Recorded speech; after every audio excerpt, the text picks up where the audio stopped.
분단 시대, 우리 민족의 고통의 현장을 온몸으로 함께한 우리 문학계의 산 증인이자 분단 문학의 기념비적인 작가 견산 이호철 선생. 압축된 필치와 자의식이 투영된 세련된 언어로 남북관계와 분단 문제를 깊이 성찰해왔는데 19살의 나이로 인민군 의용군에 징집됐다가 남측군대 포로로 잡혔던 작가의 전쟁 체험을 그린 남녘사람 북녘사람은 그의 대표적 저서이다. 작가 자신의 개인적 시각에 입가 한국의 내전을 꾸밈없이 그려낸 남녘사람 북녘사람. 이 작품에서 작가가 전달하려는 메시지는 무엇일까? 그러니까 통일, 남북 통일, 이념, 정치적인 통일. 정치적인 통일은요, 50년이 걸릴지, 60년이 걸릴지, 100년이 걸릴지 아직 몰라요. 독일은 저게 갑자기 됐습니다만 아마 우리 경우는 통일, 정치적인 통일까지는 아직 넘보지 말고 일단은 한 살림으로 돌아오는 거예요. 형편만큼 한솥밥 먹는 사람들이 늘어납니다. 이걸 목표로 삼아야 된다. 한솥밥 먹는 사람이 늘어나게 되면 그것이 곧 통일의 시작이라는 발상의 전환을 강조한 소설가 이호철. 특별한 강의. 오늘 이 시간에는 동인문학상, 현대문학상, 대산문학상에 빛나는 이호철 예술원 문학분과위원장과 함께 남북관계와 문학, 그리고 분단과 통일에 대해 생각해봅니다.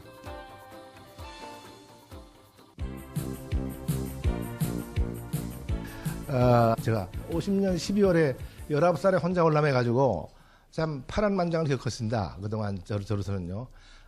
겪으면서 그저 소설을 쑥 써왔는데, 써와서 97년, 98년 그 무렵에 미국서 편지가 하나 날라왔는데, 한글로 날라왔는데, 자기는 저기 UCLA에서 60년대 한국 소설을 이제 공부하는 사람이다.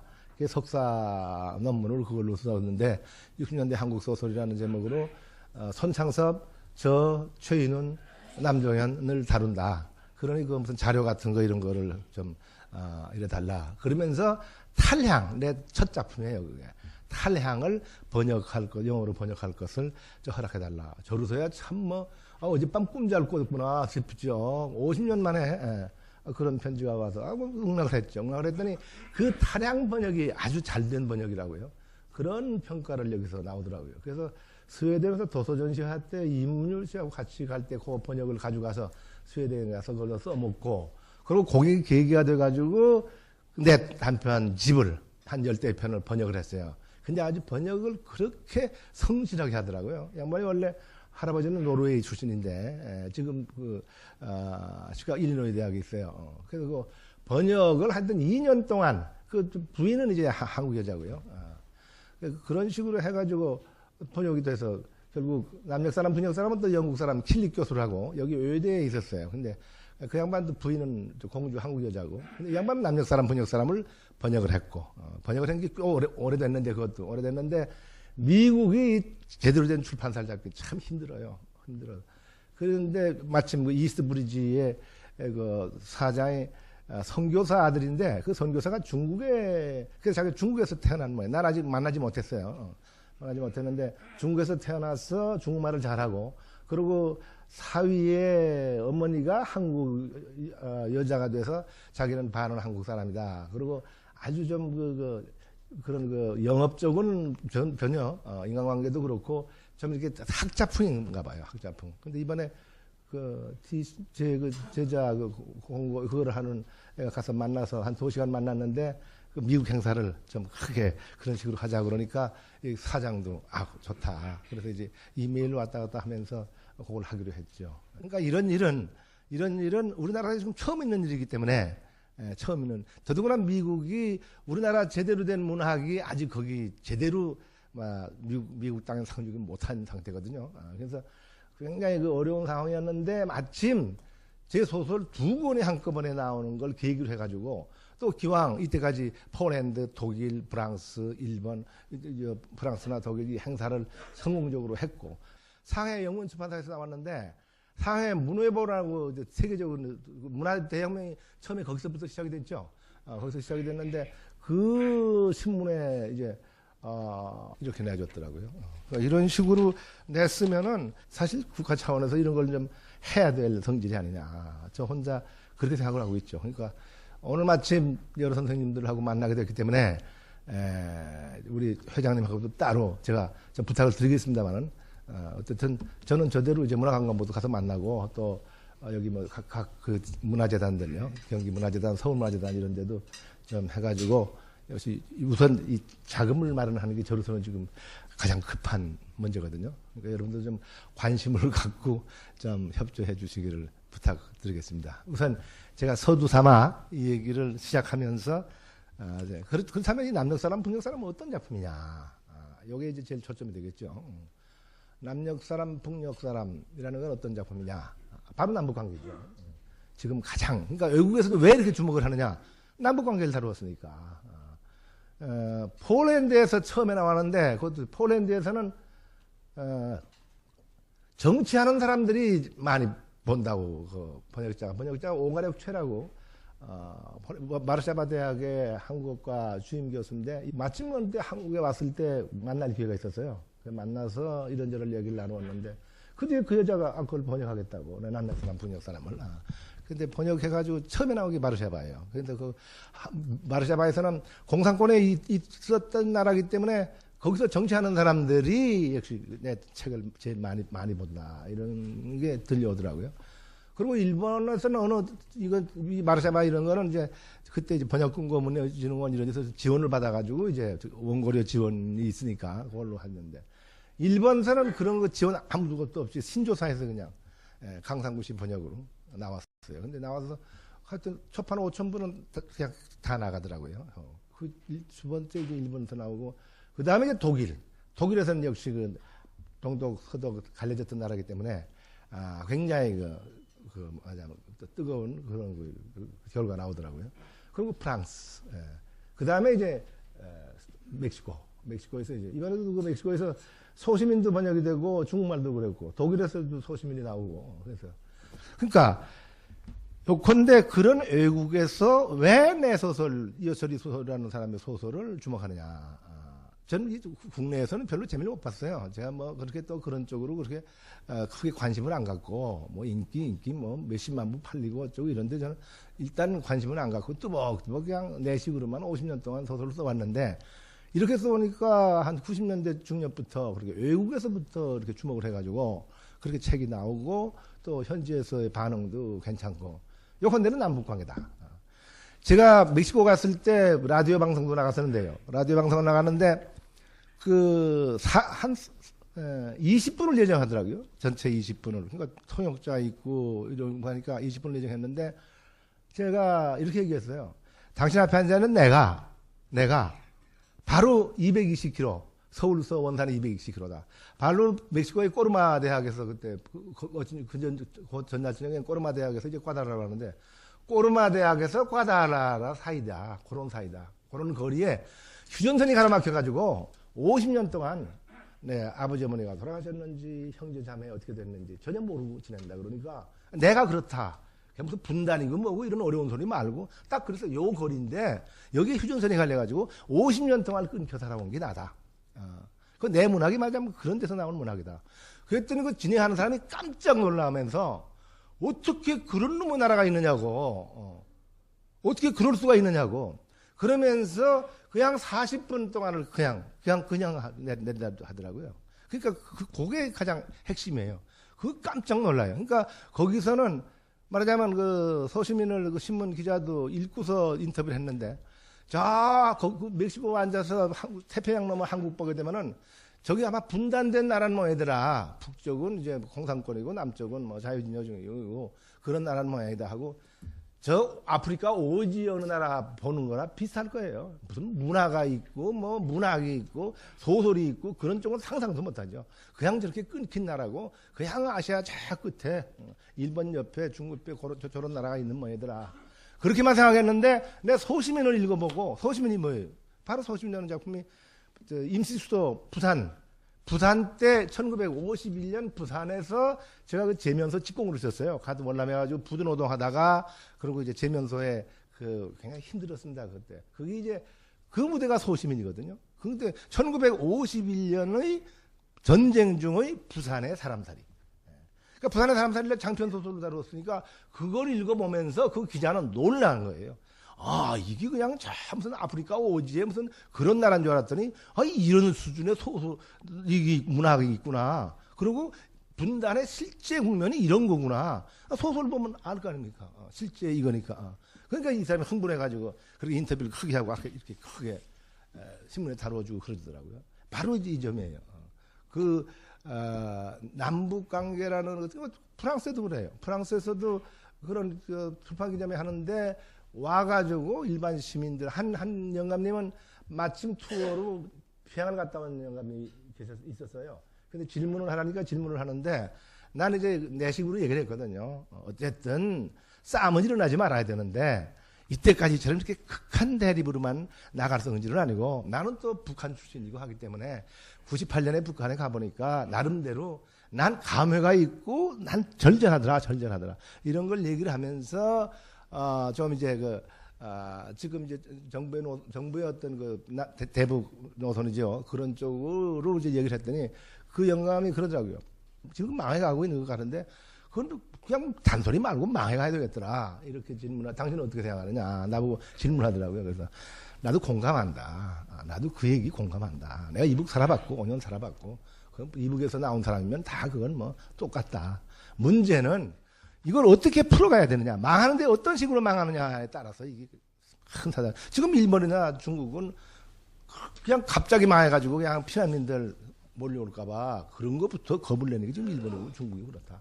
우리 남한도 이북이 망하는데 어떤 과정을 거쳐서 망하느냐에 따라서 우리 남한도 같이 그냥 거덜날 수도 있는 거다. 그렇기 때문에 이것을 조심스럽게 시간을 두고 어떻든 굶는 애들 북한에 굶는 애들 이런 걸 어떤 도와주면서 푸는 길을 모색한다는 것이 내 생각이다. 그런 식으로 이제 얘기를 했습니다만은 요컨대 이 남녘 사람, 북녘 사람의 어떤 그런 이 통일, 남북 관계에 대한 메시지가 있어요. 남북 관계의 메시지.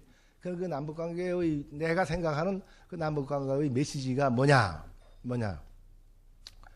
딴 거 아니에요. 제가 북한에서 45년 이후 14살서부터 19살 때까지 5년 동안 북한에 살아봤고 50년에 인민군에 동원되었다고 그러지만은 그건 무슨 인민군에 나간 게 아니고 고등학교 2, 3학년을 몽땅 그대로 군물에 넣었어요. 그냥 전부 넣어가지고 저는 울진까지 나갔었어요. 그때 뭐 낙동강까지나 가서 죽은 애들도 있고 제 동기 동창 많죠. 그런데 저는 울진까지 가서 7월 7일 날 동원이 돼가지고 울진에 간 게 8월 한 20일쯤 울진에 닿았어요. 그러니까 울진 현지에는 한 달 남짓 있었죠. 박격포 중대에 소속돼가지고 따발총을 하나 갖고 있었어요. 그러니까 따발총 한 방도 쏘보는 기회는 없고 박격포 중대라지만 벌써 그때 박격포 한 문도 없고 매일 제트기 바로 작년에 돌아가셨나요? 예술원 회원으로 유영국 교수라고 미술가 유영국 교수가 바로 그 댁이었어요. 울진 유부잣집이라는 그 큰 산중에 기와집이었는데 거기를 우리가 박격포 중대에서 차지하고 있었는데 거기서 그렇게 한 달 동안 있다가 국군들이 말하자면 북상하면서 이제 저는 태백산로로 들어가다가 쭉 태백산로로 이렇게 올라와서 바로 양양 수리골짜기에서 제가 포로로 잡히죠. 저 그냥 나갔죠. 그냥 그때 무슨 내려가면 듣기로 젊은 애들, 고등학생 애들은 그냥 내려가면 국군들 막 올라갈 테니까 그냥 집에 가라고 다 그렇게 보낸다. 그래서 내려갔더니 무슨 완장찬 자위대원한테 붙들려가지고 헌병한테 신문 받고 그리고 이제 포로가 됐어요. 바로 남녘 사람, 북녘 사람은 거기서부터 시작이 돼요. 거기서부터 내가 포로로 잡히던 순간부터 그게 시작이 되고 또 말하자면 이북 체제에서 중학교 때 말하자면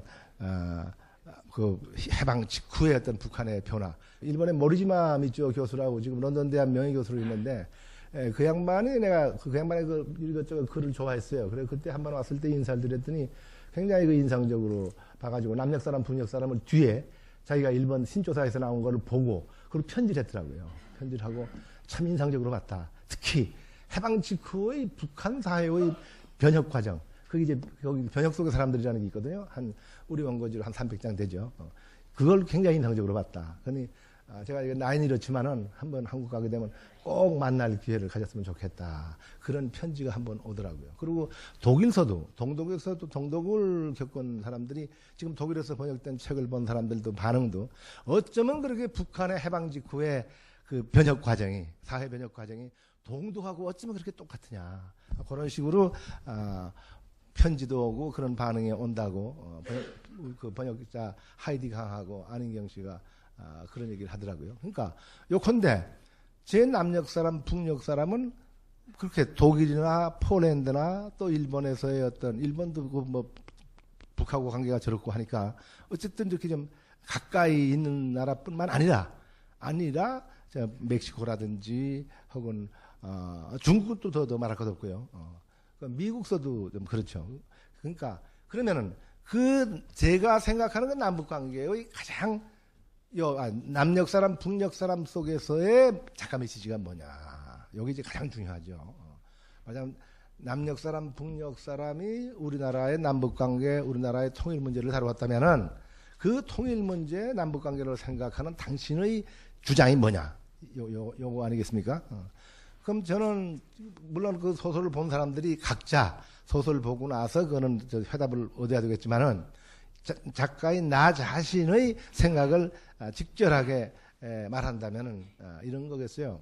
그 남녘 사람, 북녘 사람의 그 몇 가지 장면. 그 남녘 사람, 북녘 사람은 제가 겪은 이야기를 근간으로 하고 있어요. 만약 인민군에 동원돼 가지고 50년 7월 7일부터 석 달 동안요. 석 달 동안 동원돼 가지고 그 과정을 썼는데 그런 사실에 입각해 있지만은 중요한 대목은 픽션에 들었어요. 픽션, 허구. 사실이 아닌 것도 들어있어요. 그러니까 소설이죠, 소설. 근데 도리어 그건 내가 거기에서 그 작가 메시지로서 강조하고 있는 점은 그런 쪽, 픽션 쪽으로 더 무게가 실려 있죠. 그러니까 이런 거예요. 거기 그런 장면이 나옵니다. 이제 국군이 헌병한테 우리가 포로들이 전부 국군한테 이제 이렇게 옹이 돼가지고 감청 메고 가고 우리는 가운데로 이제 걸어가는데 바로 강릉서부터 벌어요. 강릉서부터요. 왜냐하면 야양서 잡혔는데 야양서 잡히니까 뒤로 국군대로 막 올라갈 때고 뒤로 내려가서니까 그 스리코트 하나 내가지고 그 포로들 몇 이제 모으니까 강릉까지 내려가더라고요. 강릉까지 내려가서 하룻밤 재우더니 좀 수상해요. 그러니까 삼척을 못 들어요. 삼척이 이게 산간지대가 돼가지고 지금 일선 나갔던 인민군 패잔병이 무지하게 많으니까 거기를 이 포로 실은 차가 못 내려가. 못 내려가니까 할 수 없다. 그러면 올라가다가 주문진에 타든 속초 타든 거기서 배 구해서 배로 부산까지 내려가라. 이렇게 되는 거예요. 그러니까 강릉서부터 걷기 시작했어요. 강릉서부터 걷기 시작하는데 거기 그런 저런 장면이 사실대로 나오는 것도 있습니다. 아직 포로에 적이 안 올라있기 때문에 인계할 때는 좀 비나 죽죽 오면 그거 뭐 들어가면 뭐하냐. 가서 다 어느 산자들에 가서 다 쏴파가죠.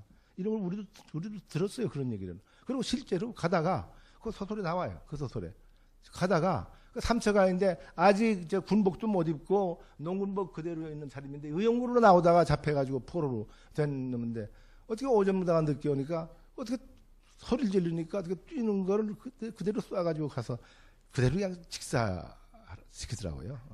그런 거 하면 또 어떤 경우는 이렇게 가다가 우리 집 저기라고 그러면 네 집 정말 거기야 그렇다니까 그럼 빨리 가.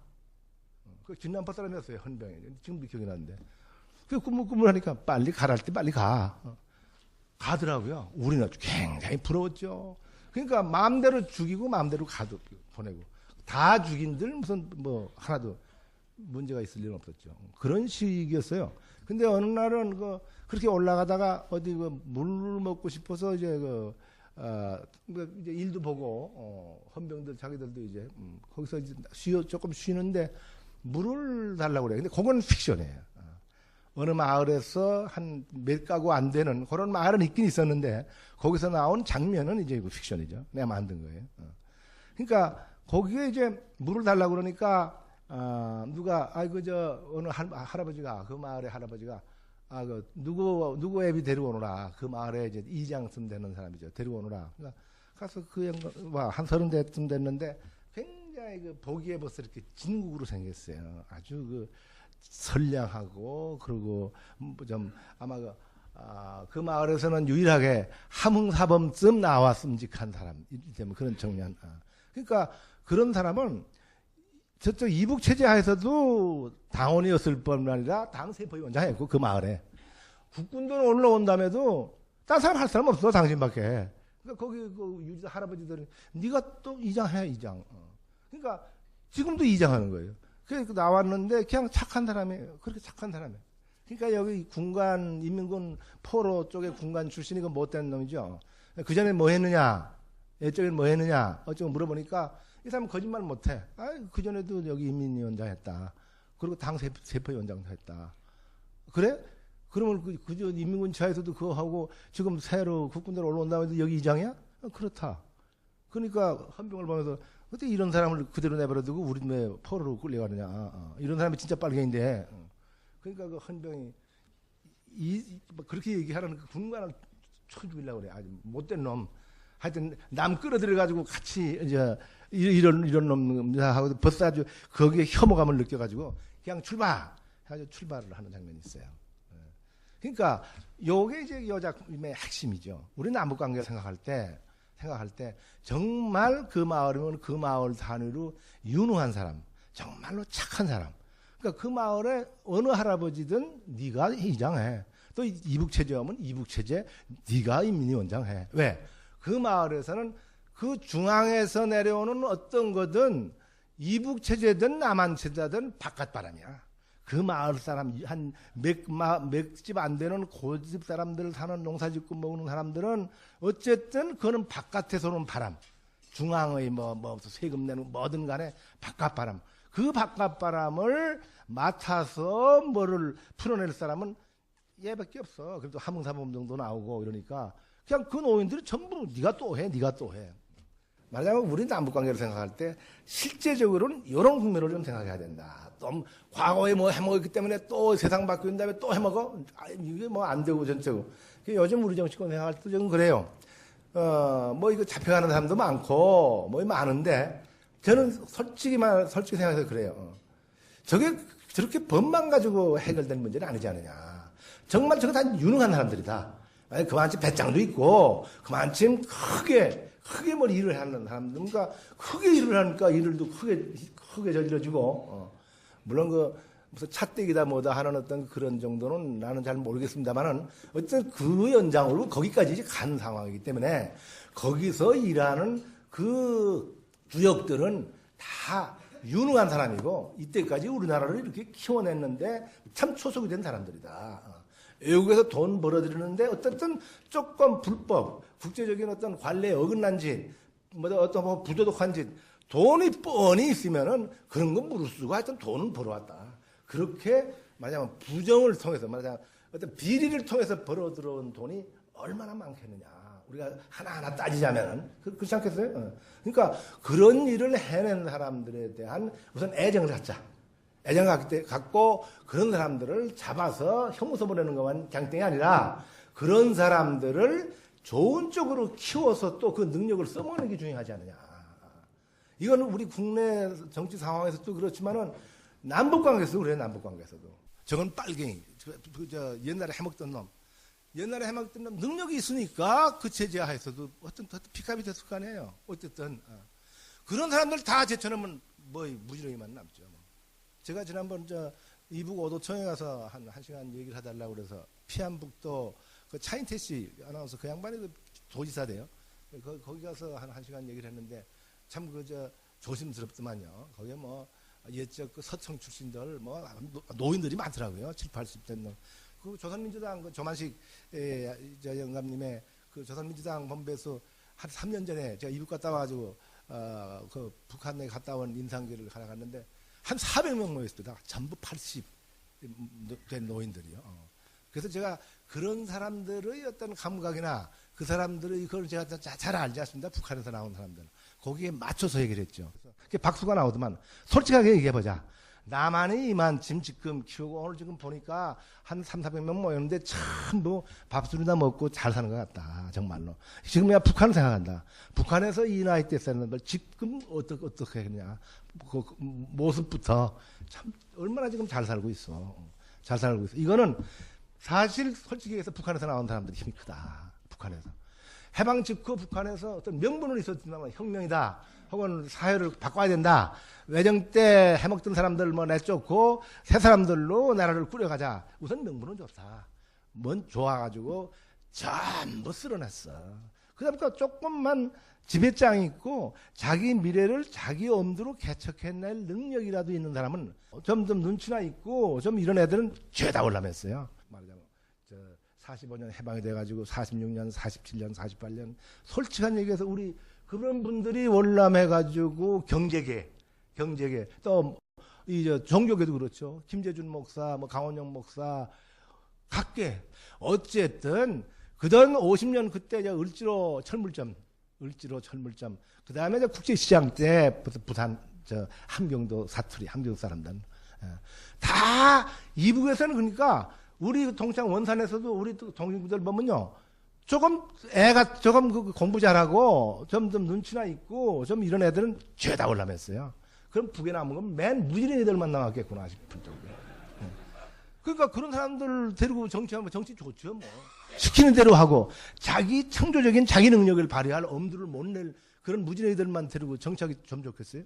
왜? 똑똑한 애들은 다 나왔으니까. 나왔는데 이 똑똑한 사람들이 머리 좋은 사람들이 한쪽으로는 사기꾼으로도 빠지고 배짱 좋게 해먹어도 뭐 크게 해먹는 사람 해먹기도 하고 벌어들이기도 하고 이런 어떤 그런 굴신 이런 어떤 그 난장판 같음에도 불구하고 그 난장판 속에서 어쨌든 각자 능력을 나쁜 쪽으로든 좋은 쪽으로든 그냥 막 서로 부딪히고 이러면서 이 나라가 이만큼 커진 거 아니냐. 그러니까 북한에서 월남한 사람들이 없었더라면 대한민국 맹저 충청북도 사람들, 충남 사람들,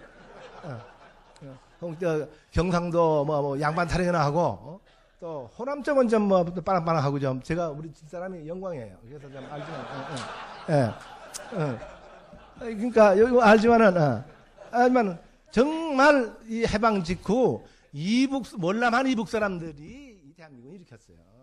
물론 그저 법적으로 검사들 누구요? 오검사, 오제도 검사, 그다음에 또 뭐 그때도 뭐 형사들도 또 뭐가 좀 또 이러고 이북에서 또 월남해가지고 그런 사람들 여기 그 안보 또 국군 장성들 5.16 때 뭐 거의 함경도 사람들이 돼요. 무슨 이게 그렇게 보면은 대한민국이 이렇게 세운 건 이북에서 월남한 사람들이에요. 그러니까 능력이 있고 싹수가 있는 사람들은 죄다 내쫓았어 이북에서는.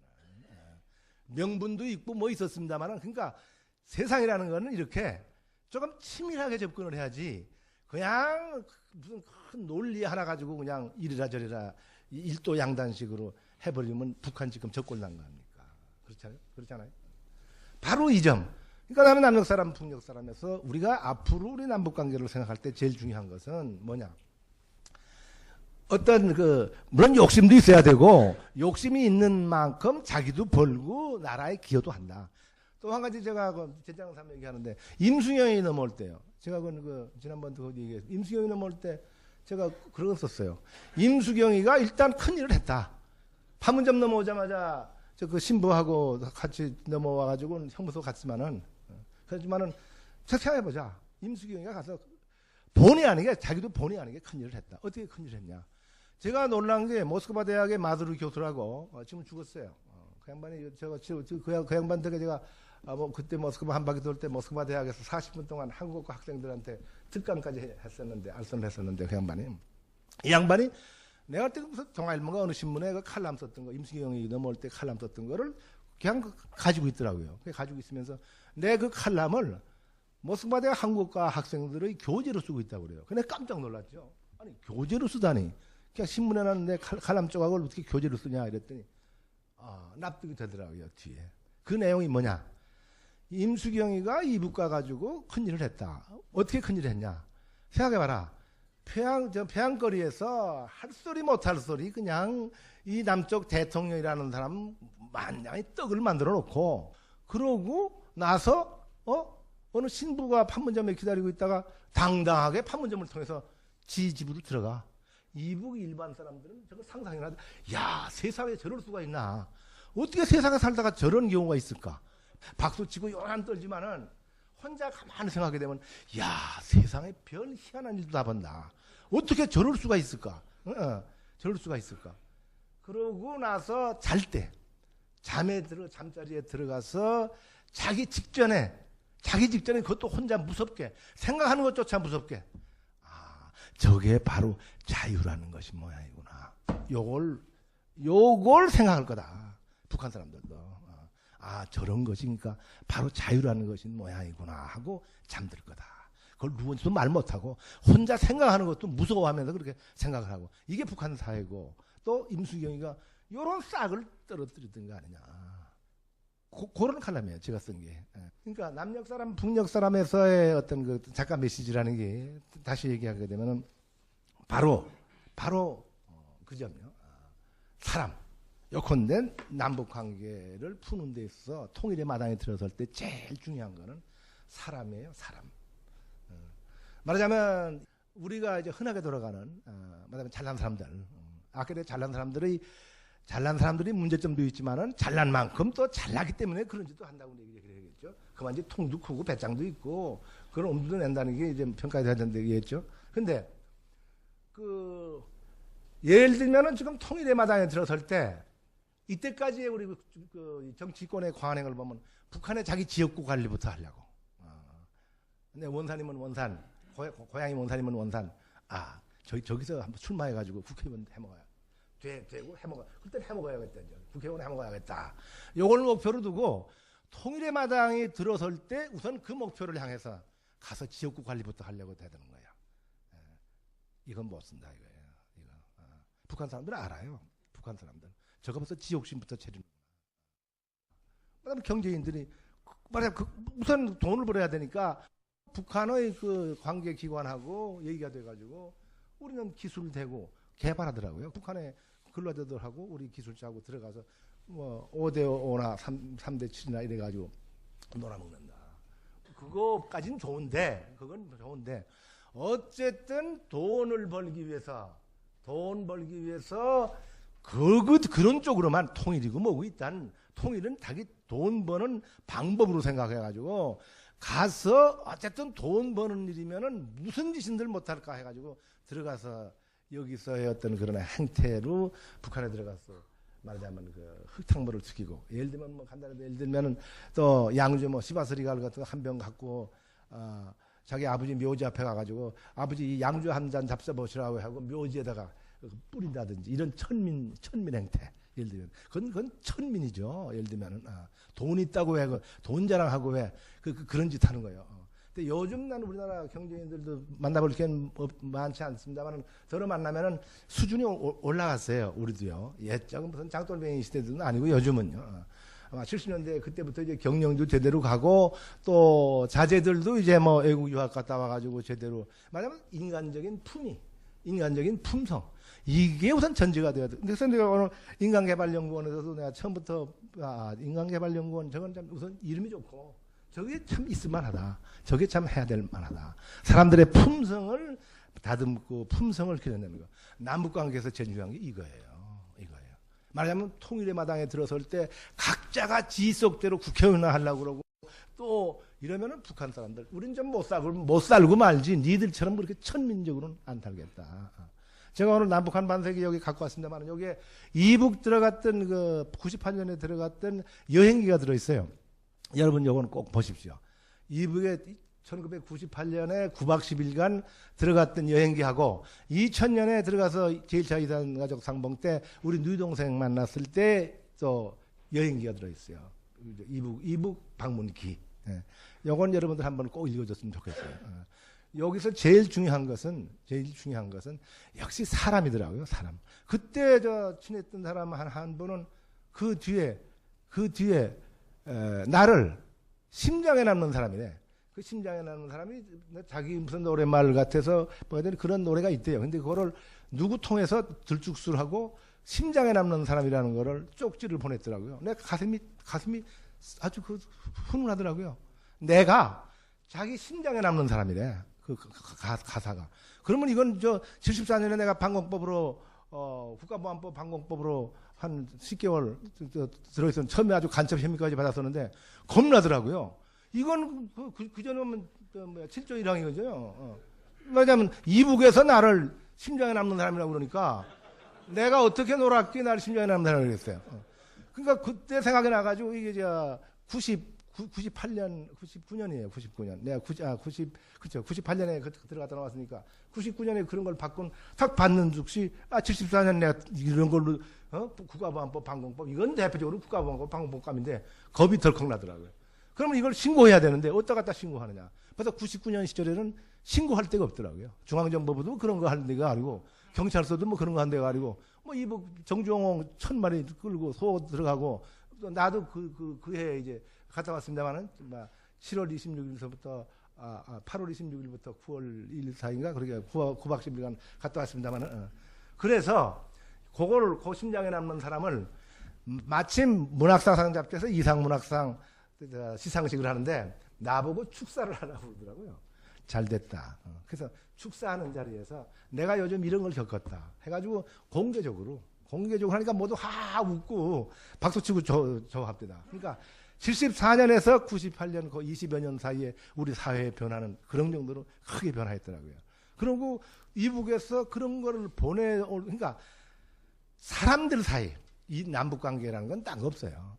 많이 오르내리고 형편만큼 또 학자 무슨 역사 홍보하는 사람은 이북의 역사학자들하고 무슨 어쨌든 형편만큼 각계가 많이 오르내리는가 그렇게 정이 드는 거.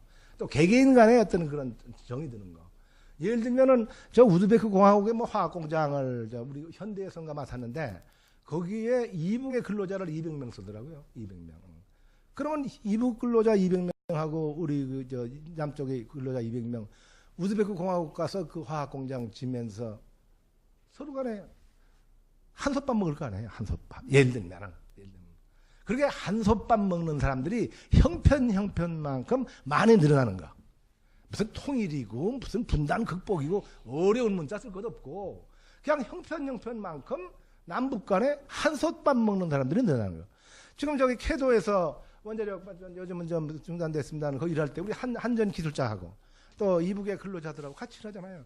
배구도 같이 하고 또 화장실에 신문지 잘못 썼다가 말썽도 나고 지난번에 또 무슨 들어갔다가 무슨 누구 농담 한마디 했다가 또 그런 말썽도 있었다마는 그런 말썽은 있더라도 어쨌든 형편만큼 한솥밥 먹는 사람들이 늘어나면 그렇게 한살림 쪽으로 가면 그러니까 황해바다에서 고기잡이 하는데 이북은 배 잘 없죠. 기름도 없고 우리나라는 배하고 기름 있으니까 배 대고 이북 어부하고 우리 어부들하고 같이 조기잡이해 황해바다에서 해가지고 일종 계약대로 어부든 놀아먹는 거.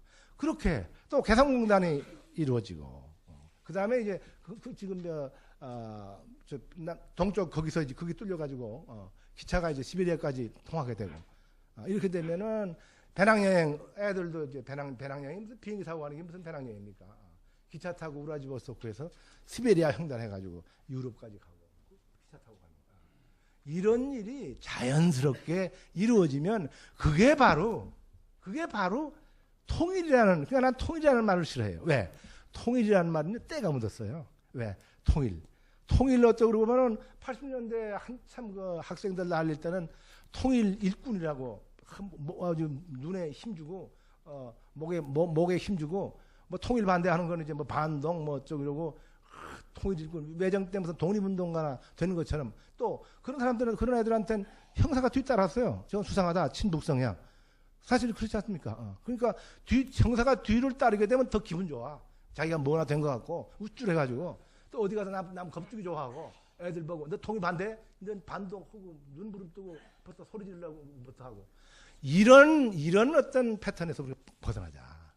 통일 반대할 사람 이만저만 해서 통일 반대한다고 얘기할 수 있고 그리고 통일은 찬성할 사람 찬성하고 통일이라는 게 고압적으로 돼가지고 일반 사람들은 그런 동네 얼씬거렸다가 괜히 찍히고 괜히 탈난다.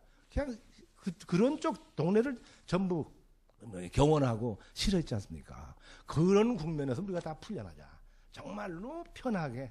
왜 통일이 돼야 되는지, 시간 걸리고 왜 우리가 하나님으로 돌아가야 하는지, 이것을 실제 국면으로 이북에 자주 왔다 갔다 하면서 친한 사람들이 생기고, 그 다음에 한솥밥 먹는 사람들이 형편만큼 늘어나고, 개성공단이 돼서 여기 우선 경영하는 사람들이 들어가서 거기서 공장 지어가지고 이북 근로자 쓰고 우리 근로자 같이 일하고, 그럼 그 일하는 것 자체가 한솥밥 먹는 거 아닙니까? 이렇게 한솥밥 먹는 사람들이 늘어나고, 그만큼 한 살림으로 돌아오는 거.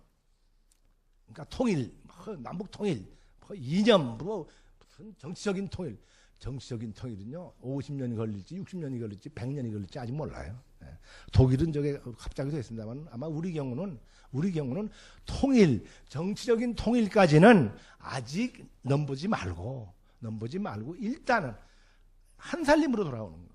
형편만큼 한솥밥 먹는 사람들이 늘어나는 거. 이걸 목표로 삼아야 된다. 그러니까 덮어놓고 무슨 통일, 무슨 이렇게 무겁게 잘난 척하고 돼야 될 것이 아니다 하는 것이 제 생각이죠. 그런데 이 얘기를 하면 어디서나 공감을 하더라고요. 요새 지금 저기 망한다 어쩐다 이런 소리를 했지만은, 여기는 다 딴 데서는 이런 얘기 잘 안 해요. 왜? 나도 그만큼 벌모예요. 우리 누영생이 살아있고 우리 누영생의 가족을 도와줘야 되는데, 내가 여기서 지들 욕만 들여야 되면은 제대로 안 가요. 그러니까 여러분들도 내가 여기서 또 북한 저거 망해야 된다, 여기서 쌍 욕을 하더라, 그렇게 널리 얘기하지 마세요. 그래서 프랑스에 갔을 때 그런 얘기를 했어요. 나는 내가 무슨 기회주의고 여기저기 눈치 보고 이래서가 아니라 내 처지가 지금 이런 처지다. 그리고 실제로 북한 들어가 보니까 이렇게 도와줘야 되겠다는 생각을 하더라. 정말 산천이 공경의 알갱이도 달라요. 딴 나라 가는 것보다요. 음식 같죠?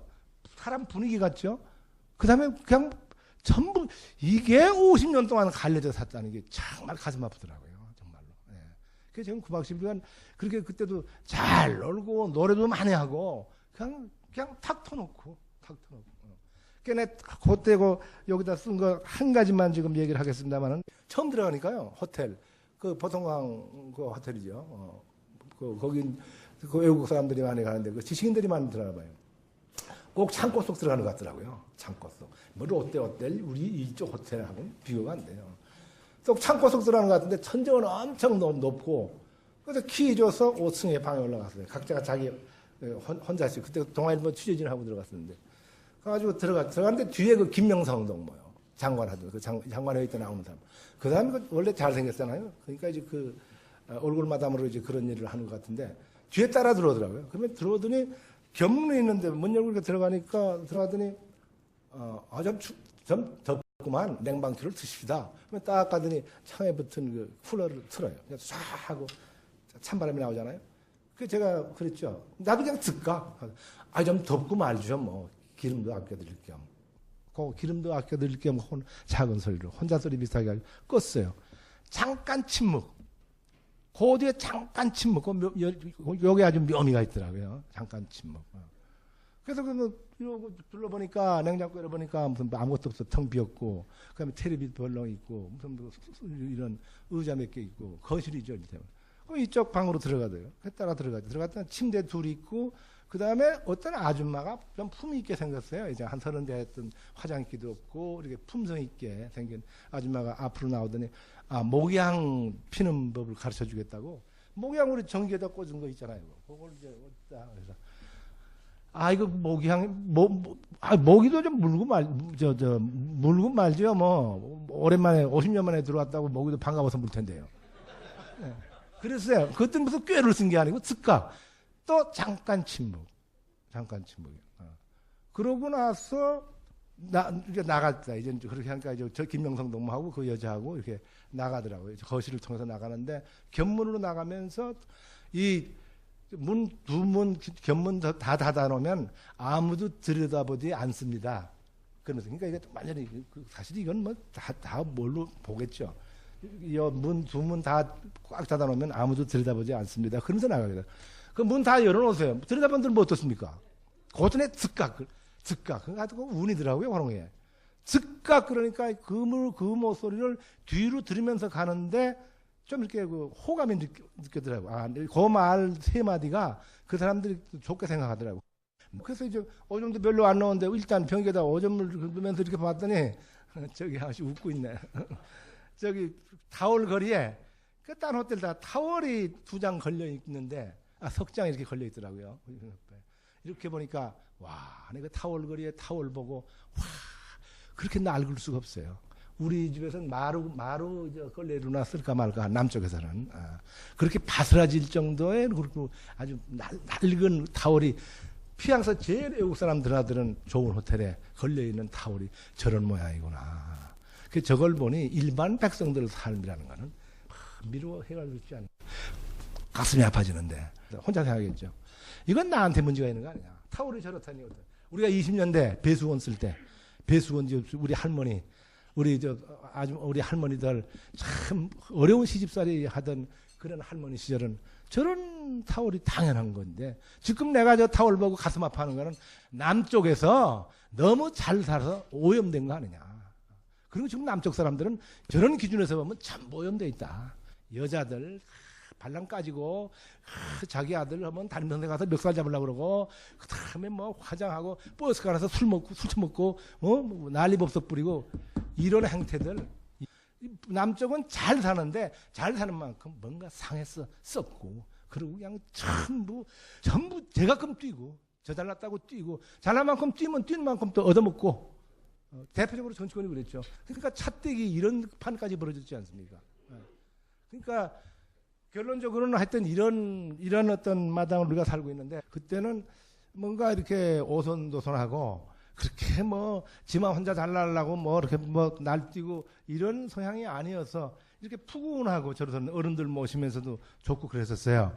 근데 이게 75년, 80년 이렇게 들어들면서 이게 퍼져나가면서 그런 좀 영웅주의 행태 또 경직된 그런 행태들 진보 쪽의 어떤 좋은 국면이 있고 보수는 보수 쪽의 어떤 품성이라든지 인간의 아주 근본적인 품성이라든지 이런 쪽을 귀히 여기는 또 우리가 오랫동안 옛부터 지켜온 어느 중요한 것은 역시 보수라고 얘기되는 거지만은 사람 사지에서 가장 중요한 어느 아주 기본 아니겠습니까? 그런 쪽의 보수라면 그것도 또 좋은 거고요. 그 영국이 1883년에 그게 이루어졌거든요. 선거 이게요. 1883년에 그때 법무장관이 아무도 안 된다는데 그때 참 한 것이 그리고 84년 그 이듬해 막스가 죽죠. 막스가 죽고 영국 정치가 지금 좀 영국의 어떤 민주주의라는 게 1883년 그때인데 거기와 맞먹는 지금의 우리의 정치 상황이 그렇게 생각을 하고 있습니다.